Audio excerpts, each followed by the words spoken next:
Nakatanggap naman ng impormasyon ng PNP na nagkaroon ng pulong sa Marawi ang mga drug lord mula sa iba't ibang bahagi ng bansa. Even before yung July 1, yung pag-assume natin at in-announce natin kaagad na mag-surrender yung mga drug lords, we received an information na lahat ng mga karamihan ng drug lords dito sa Metro Manila, Luzon and Visayas ay pumunta doon sa Marawi at nagkaroon sila ng drug summit.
Philippine National Police and the Armed Forces of the Philippines with regards to martial law. Now that you have assessed the situation, what will be your recommendations to the President? Well, hindi pa naman nag-lapse yung 60 days, di ba? 60 days pa yung martial law, then whether or not extend niya or what, it is dependent on the recommendation of the AFP and the PNP. So, we will cross the bridge when we get there. Malay mo, ngayon medyo hindi gaanong malakas yung progress ng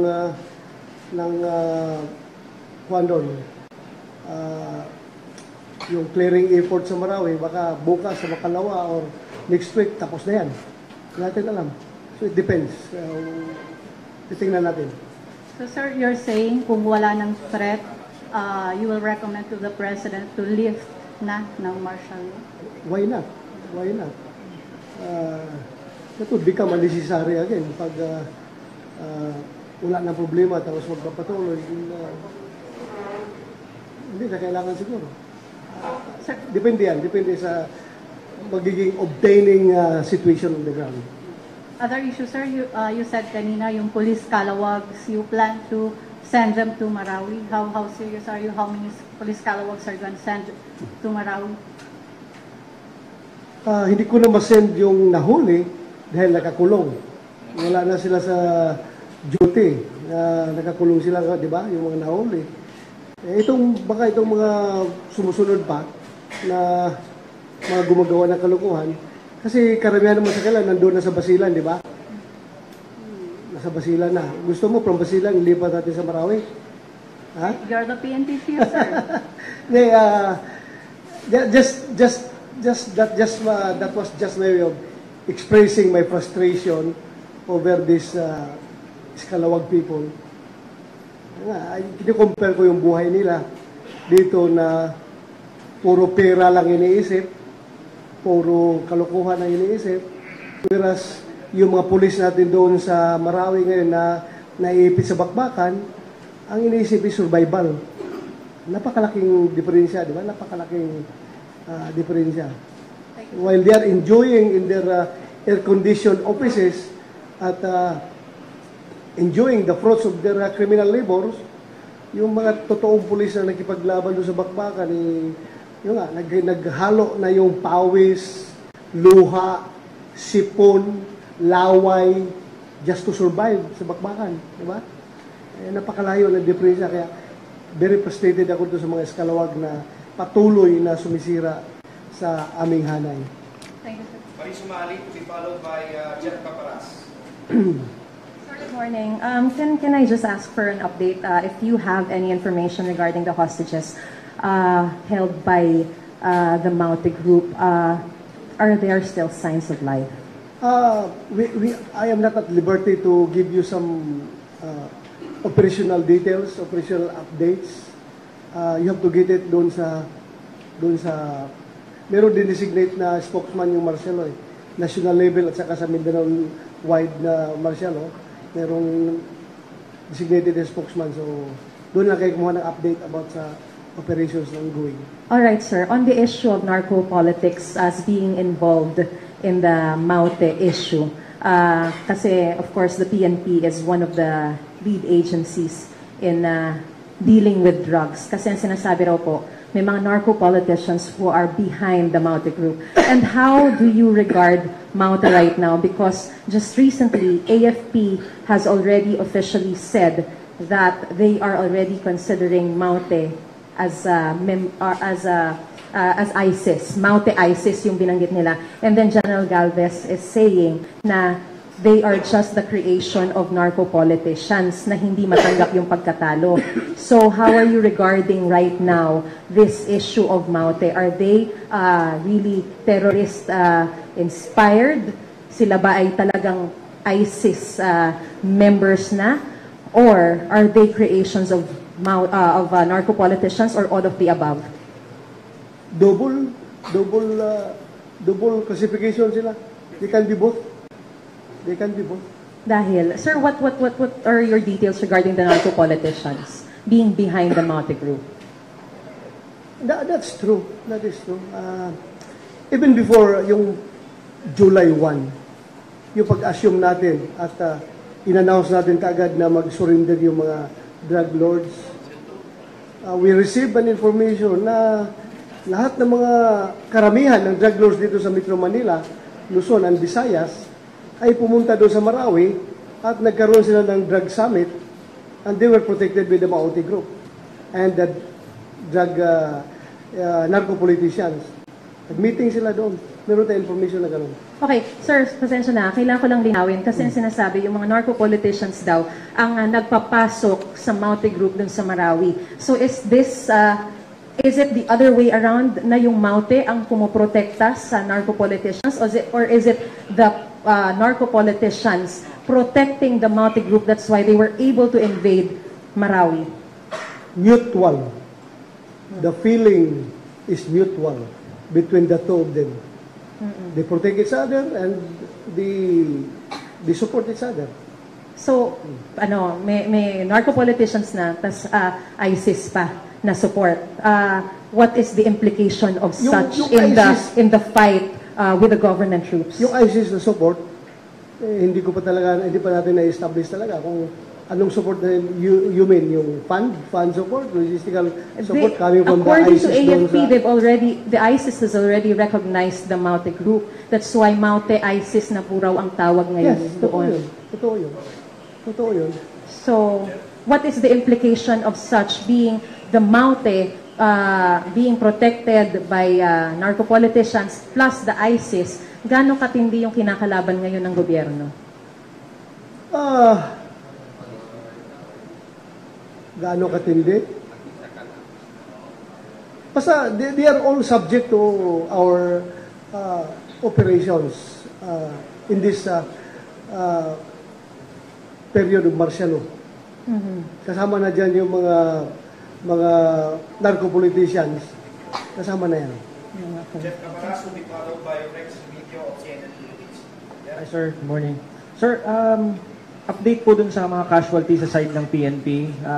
Matutukoy na ba natin kung sino sinasabi ni Presidente na pinugutan?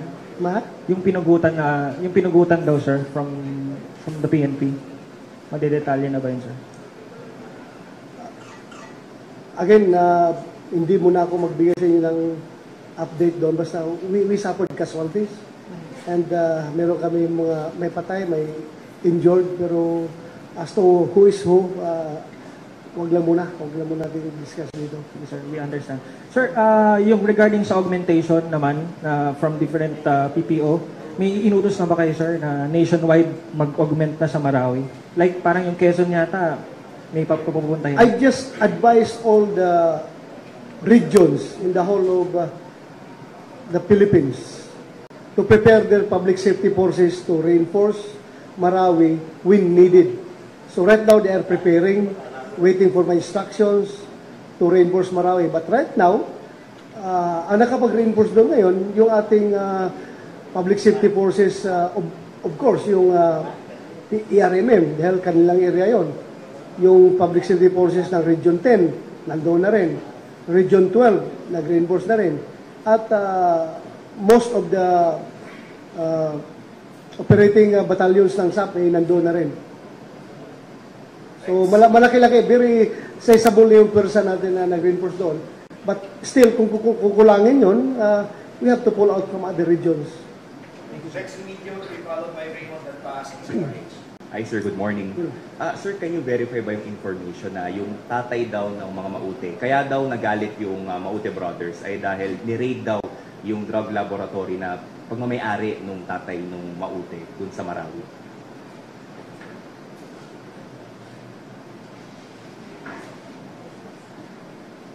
Si President mismo yung nagsabi. Yung Tatay ng Maute na may-ari daw ng drug laboratory. check natin. At dati raw silang police, sir, yung Maute brothers. Hindi. Okay. Hindi yung mga Raymond and Paz will be followed by... pulis lang. Kaya nasabi ni Presidente yun dahil pupulis-pulisan ba? Parang protector ng mga drug lord. Pupulis-pulisan. Kasi pag protector kasi, nasa isip pa lang yung presidente, yung mga pulis-pulis drug protector ito eh. Nagpupulis-pulisan lang yung mga mauti na yun. Raymond, to be followed by Joy. Ako ko lang kung mag-surrender sila. Gusto ko mag-surrender sila para wala ng gira. Pero I don't know kung mag-surrender sila. Hintayin lang natin. Hintayin natin. The last questions will come from Bethel. Hi sir, good morning. Confirm ko lang sir, gaano mo katotoo yung information na kaya nahihirapan daw yung authorities na supilin itong Maute Group? Dahil it's either kinukup-kup sila ng narco-politician or ng ilang residente.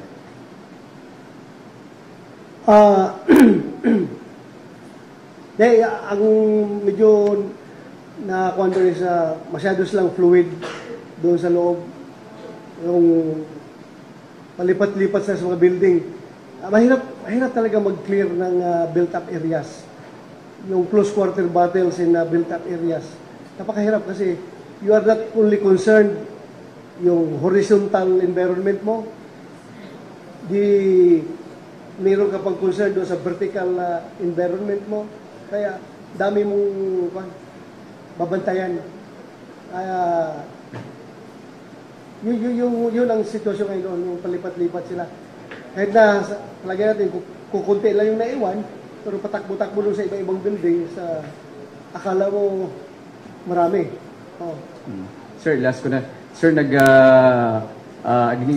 emotional ka kanina at nag-react yung taong bayan kagad sa social media. And they were asking, bakit hindi na lang kayo makipaglaban talaga ron, sir? Can you answer that para sa kanila? Sinabi ko, kaya ako naiyak dahil gusto kong magipaglaban doon eh. Kaya ako naiyak. Gusto kong magipaglaban doon but we have a lot of considerations to take. I am the chief PNP. Hindi ako basta-basta pumasok sa area makipagpatayan doon. Imbis na nakakonsentrate yung tropa ko doon sa fighting sa ground, kung pupunta ako doon, makakonsentrate sila mag-secure sa akin. So, masira yung diskarte ng tropa doon sa ground. Kaya, yun ang frustration ko. Gusto kong mag-assume ng role as PO1 o kaya police inspector at mag-insert doon sa sa fighting forces doon sa loob na hindi makilala nila na ako pala yung CPNP. Gusto ko makipaglaban doon kasama sila. Sana kung pwede. Kaso, pakilala ka agad nila ako eh. Sir, gawin mo Imbis na makipaglaban sa kalaban eh. Sa akin na lang magsisecurity yung mga tao ko. Yan ang frustration ko. Gusto. Pupunta po ba kayo ng Marawi? Secret. Secret. Last question. Thank you, sir. Okay, maraming salamat. We will go. Ha? May sinasabi kasi mga residents ng sa area that they've already received prior information tungkol dun sa mga nating kaguluhan sa Marawi, but this was not appreciated. Why so, sir? Hindi appreciated. Hindi appreciated yung information that was given to the residents themselves prior to this incident. Alam na raw nila, may nagsabi na raw sa kanila, pero hindi appreciated. Yeah, It even seems the- that the information was not